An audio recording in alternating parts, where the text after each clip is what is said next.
Everyone, welcome to class. आज हम करेंगे हिस्ट्री। ज्योग्राफी करते हैं ना बहुत दिन हो गए, तो आज हम करेंगे हिस्ट्री। पढ़ेंगे 7th क्लास की हिस्ट्री का 3rd चैप्टर जो कि है दिल्ली। आज हम दिल्ली के बारे में पढ़ेंगे, जो हमारी इंडिया की कैपिटल है ना, उसके बारे में। ठीक है। दिल्ली को कब से कब तक पढ़ेंगे हम? 12th सेंचुरी से लेकर 15th सेंचुरी तक, यानी कि उस टाइम पर दिल्ली पर कौन कौन सुल्तान बना, किस किस ने राज किया। ठीक है, चलो देखो दिल्ली सल्तनत के बारे में पढ़ते हैं। Making of Delhi A capital city, जो हमारी दिल्ली है वो एक कैपिटल सिटी कैसे बनी? जो दिल्ली है वो 12th सेंचुरी में यानी कि 12वीं शताब्दी में डेवलप हुई। ठीक है, देखो the city first became the capital under the Tomar Rajput who were later defeated by the Chauhans of Ajmer.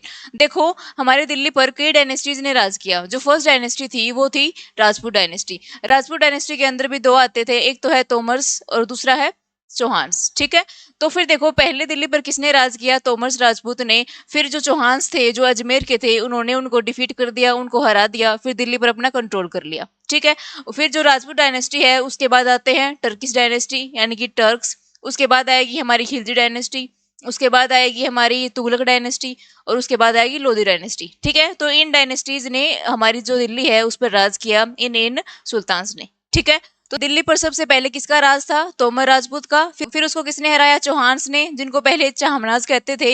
ये कहाँ के हैं? अजमेर के। ठीक है, under these two dynasties Delhi became a commercial centre. ये जो दो डायनेस्टीज थी ना, चौहान डायनेस्टी और तोमर डायनेस्टी, इन्हीं के अंडर क्या हो गया? जो दिल्ली है ना वो एक कमर्शियल सेंटर बन गया, यानी कि यहाँ पर ज्यादा ट्रेडिंग होने लगी। ठीक है, देखो apart from the common people, the city was inhabited by the Jain merchants and trader who constructed many temples.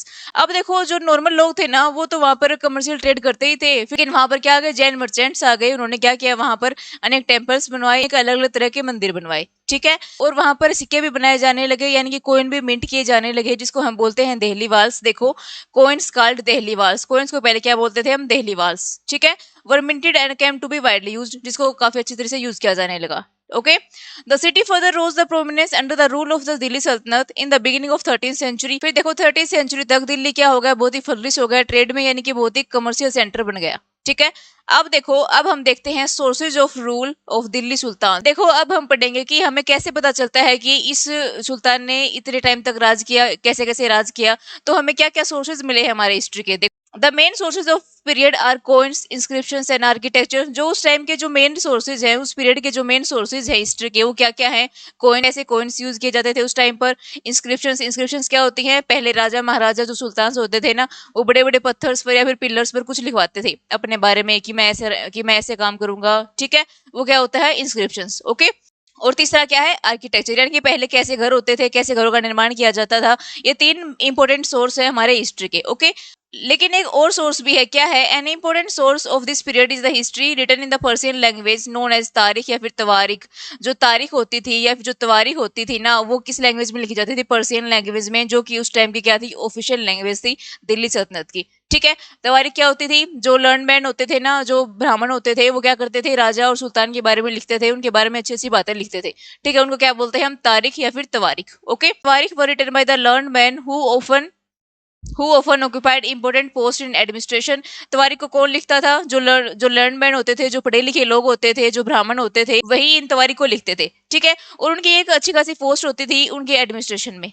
ठीक है, देखो many of them praise the policy of the king in order to reach reward from him. अब देखो जो तारीख या फिर जो तवारीख लिखते थे, जो लर्न मैन होते थे, वो क्या करते थे? राजा की जो पॉलिसीज होती थी ना, उनको अच्छा बताते थे।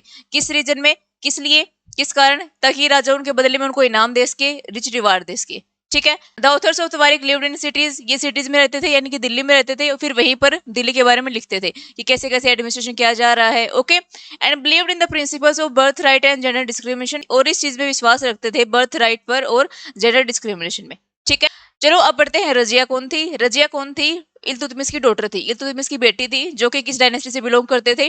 टर्किश डायनेस्टी से। ठीक है, When in 1236 Razia became the सुल्तान। रजिया क्या बन गई? वहां की सुल्तान बन गई। ठीक है, मिनहाज ई Siraj wrote that Razia was a capable ruler. She was woman who should not have the authority to the rule independently. जो मिनहाज ई सिराज हैं, जो कि क्रॉनिकलर थे, वो रजिया सुल्तान के बारे में लिखते हैं कि उन्होंने 1236 में शासन संभाला था। तो रजिया सुल्तान थी, वो 1236 में सुल्तान बनती है। वो क्या है? एक कैपेबल रूलर थी। ठीक है, सी वॉज फाइनली डिस्पोज इन 1240, यानी कि 1240 में उसकी मृत्यु हो गई, उसको मरवा दिया गया। ठीक है, अब देखो अब हम पढ़ते हैं द एक्सपेंशन ऑफ दिल्ली सल्तनत, यानी कि जो दिल्ली सल्तनत है वो इतनी बड़ी कैसे हो गई, कितना एक्सपेंशन किया उसने, कैसे किया। देखो, the initially the Delhi Sultan did not control the areas lying beyond the city of Delhi, यानी कि दिल्ली के जो आसपास के एरियाज थे ना वहां पर उनका सुल्तान का कंट्रोल नहीं था।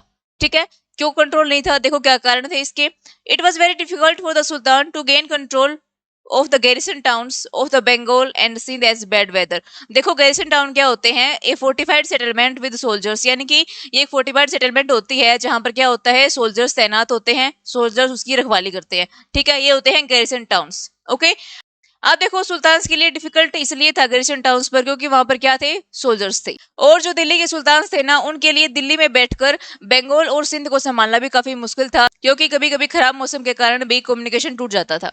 ठीक है, दिल्ली में बैठकर वो इतने लंबे रूट को संभाल नहीं सकते थे, क्योंकि कभी भी क्या हो सकता था, अटैक हो सकता था, जिससे जो एम्पायर है ना वो बिखर सकता था। ठीक है, अब देखो the empire was also threatened by the attacks of Mongols who came from Afghanistan. जो दिल्ली एम्पायर था, जो दिल्ली सुल्तान थे ना, जो दिल्ली सल्तनत थी, उसके ऊपर मंगोल्स ने भी अटैक किया काफी बार, जो कि अफगानिस्तान से आए थे। Okay, strong governors were always on a look out of the opportunity to capture power और रिबेल। जो गवर्नर्स थे, जो स्ट्रॉन्ग गवर्नर्स थे, वो भी क्या करते थे, अपॉर्चुनिटी देखते रहते थे कि किस टाइम पर हम अटैक करें तो फिर वो राज हमारा हो जाए।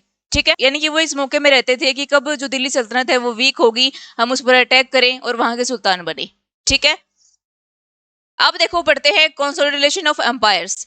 It was during the rule of Balban. Balban किसके हैं, लोधी डायनेस्टी के, अलाउद्दीन खिलजी, खिलजी डायनेस्टी के, एंड मोहम्मद तुगलक, तुगलक डायनेस्टी के। ठीक है, that the empire was consolidated and expanded. इन ये जो तीन सुल्तान है ना, इनके टाइम पर ज्यादा एक्सपेंड हुई दिल्ली सल्तनत। ठीक है, at the beginning the sultan capture the garrison towns and hinterlands. Starting में क्या हुआ, जो सुल्तान थे दिल्ली के, उन्होंने जो गैरिसन टाउन्स थे उनको कैप्चर किया, और जो हिंटरलैंड थी ना उनको भी कैप्चर किया। हिंटरलैंड क्या होती थी, ये गैरिसन टाउन के आसपास का एरिया होता था जो कि उनको सर्विस प्रोवाइड करते थे।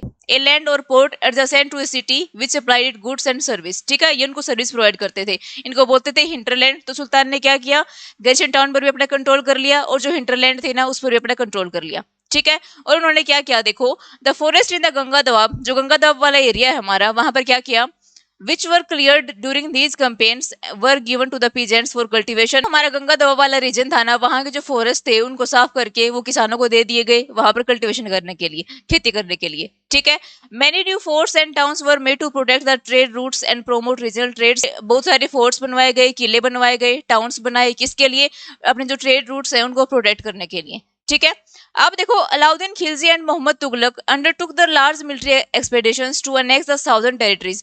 जो अलाउद्दीन खिलजी थे, जो कि बिलोंग करते थे खिलजी डायनेस्टी से, और जो मोहम्मद तुगलक थे वो बिलोंग करते थे तुगलक डायनेस्टी थे। ठीक, उन्होंने क्या किया, बहुत सारे मिलिट्री एक्सपीडिशंस किए, किसके लिए, साउथ पर अपना कंट्रोल करने के लिए। ठीक है, by the end of rule Mohammad Tughlaq the Delhi सल्तनत was ruling most of the part of India subcontinent। जब जो मोहम्मद तुगलक है उसका जो रूल एंड हुआ, उसका शासन खत्म हुआ, तब तक क्या था, जो दिल्ली सल्तनत थी ना वो काफी एक्सपेंड हो चुकी थी इंडियन सबकॉन्टिनेंट में। ठीक है, चलिए आप देखते हैं एडमिनिस्ट्रेशन ऑफ द एम्पायर, यानी कि जो दिल्ली सल्तनत थी, जो दिल्ली सुल्तान थे, वो दिल्ली को कैसे चलाते थे, कैसे कैसे एडमिनिस्ट्रेशन करते थे। In order to manage the vast territories of Delhi Saltanat sound administration policies were followed. इतनी बड़ी दिल्ली सल्तनत को कंट्रोल करने के लिए एडमिनिस्ट्रेशन पॉलिसीज अपनाते थे अलग अलग। देखो क्या क्या था, in the initial years many slaves were appointed two important administration post. जो इनकी इंपॉर्टेंट, जो उनकी मुख्य पोस्ट थी एडमिनिस्ट्रेशन की, वहां पर क्या किया गया, स्लेव्स को पोस्ट किया गया। ठीक है, these were known as the bandagan. जो स्लेव्स होते थे, जो गुलाम होते थे, उनको हम क्या बोलते थे, बंदागन। ठीक है, ये जो सुल्तान होते थे ना उनके चहेते होते थे, खास होते थे। ठीक है, the Khiljis and the Tughlaq also appointed many slaves to important position. जो खिलजी थे, जो तुगलक थे ना, उन्होंने भी काफी गुलाम को, काफी स्लेव्स उनको इंपॉर्टेंट पोजीशन पर अपॉइंट किया। ठीक है, this also create a rift between the old nobility and new appointed nobility. देखो क्या होता था, जो स्लेव्स होते थे ना सुल्तान के, वो सुल्तान के लिए ही पक्के होते थे, और जो उनके सक्सेसर थे, जो उनके उत्तराधिकारी थे ना, उनके लिए वो इतना खास काम नहीं करते थे। ठीक है, तो इसलिए क्या हो गई, रिफ्ट हो गई, जो ओल्ड नोबिलिटी थी उसके बीच में और जो न्यू नोबिलिटी है उसके बीच में। ठीक है, the military commanders were also appointed as the governors of the various territories. जो मिलिट्री कमांडर्स थे उनको भी बहुत सारी टेरिटरीज के क्या बना दिया, गवर्नर बना दिया। ठीक है, sometimes they were also given land. कभी कभी उनको जमीन भी देते थे, जिसको बोला जाता है इक्ताज। ठीक है, जो लैंड देते थे ना उनको क्या बोलते हैं हम, iqtas. And the land holders was known as the iqtadar और मुक्ति। और जो उस लैंड को संभालता था उसको क्या बोलते हैं, इक्तादार या फिर मुक्तीज। ठीक है, जो लैंड देते थे गवर्नर्स को उनको तो बोलते हैं इक्ता। ओके, और जो उसके लैंड होल्डर्स हैं उनको क्या बोलेंगे हम, इक्तादार या फिर मुक्ति। ठीक है, the muqti maintained an army and law and orders in their iqtas. जो मुक्ति होते थे ना वो अपनी आर्मी बनाते थे और अपने ऑर्डर बनाते थे कहाँ पर, जो इक्ताज में, यानी कि अपने एकता को चलाने के लिए। ठीक है। और क्या क्या होता था देखो, various accountant were appointed to check the revenue. वो बहुत सारे अकाउंटेंट अपॉइंट किए गए, किसके लिए, जो रेवेन्यू कलेक्ट किया जाता था उसको चेक करने के लिए। And iqtadar could maintain soldiers up to the certain numbers only. जो इक्तादार होते थे, इक्तादार कौन होते थे, जो कि एकता की रखवाली करते थे, लैंड होल्डर्स होते थे, उनके पास लिमिटेड नंबर ऑफ सोल्जर्स होते थे। ठीक है। Under the Delhi Sultanat the powers of the rich and the wealthy land owners were reduced and they were forced to pay taxes. Delhi Sultanat के अंडर क्या हुआ, जो कि जो रिच और वेल्दी लैंड ओनर्स थे ना, उनकी पावर घट गई और उनको फोर्स किया गया टैक्स देने के लिए। ठीक है। अंडर अलाउद्दीन खिलजी एंड मोहम्मद तुगलक, खिलजी और तुगलक के under taxes were claimed on cultivated land called kharaj. Alauddin Khilji और मोहम्मद बिन तुगलक के टाइम पर क्या होने लगा, जो लैंड होती थी, जो कल्टीवेटेड लैंड होती थी ना, उसके ऊपर भी टैक्स लगता था, यानी कि भूमि कर लगता था, जिसको हम बोलते थे खराज। ठीक है। विच वॉज 50% ऑफ प्रोड्यूस, यानी उस लैंड पर जितना प्रोड्यूस होता था ना उसका 50% ये लेते थे। ठीक है। यानी कि 50% लैंड ओनर का और 50% इनका। ठीक है। Taxes were also lived on the kettles and houses. जो कैटल्स रखते थे लोग, उन पर भी टैक्स लगा दिया गया। जो हाउसेस, घर बनाते थे, उन पर भी टैक्स लगा दिया गया। अलाउद्दीन खिलजी और मोहम्मद बिन तुगलक ने काफी सारे टैक्स लगा दिए, जैसे कि खराज लगा दिया। खराज क्या होता है, भूमि कर, यानी कि लैंड पर टैक्स। ओके। कैटल्स पर लगा दिए और हाउसेस पर लगा दिए। ठीक है। आज की वीडियो में हमने दिल्ली के बारे में डिस्कस किया, एडमिनिस्ट्रेशन के बारे में डिस्कस किया, कैसे कैसे एक्सपेंशन हुआ दिल्ली सल्तनत का। ठीक है। नेक्स्ट वीडियो में हम आगे बढ़ेंगे। आज के लिए बस इतना ही, मिलते हैं नेक्स्ट वीडियो में। अगर आपको वीडियो अच्छी लगी हो तो इस चैनल को लाइक शेयर सब्सक्राइब करें।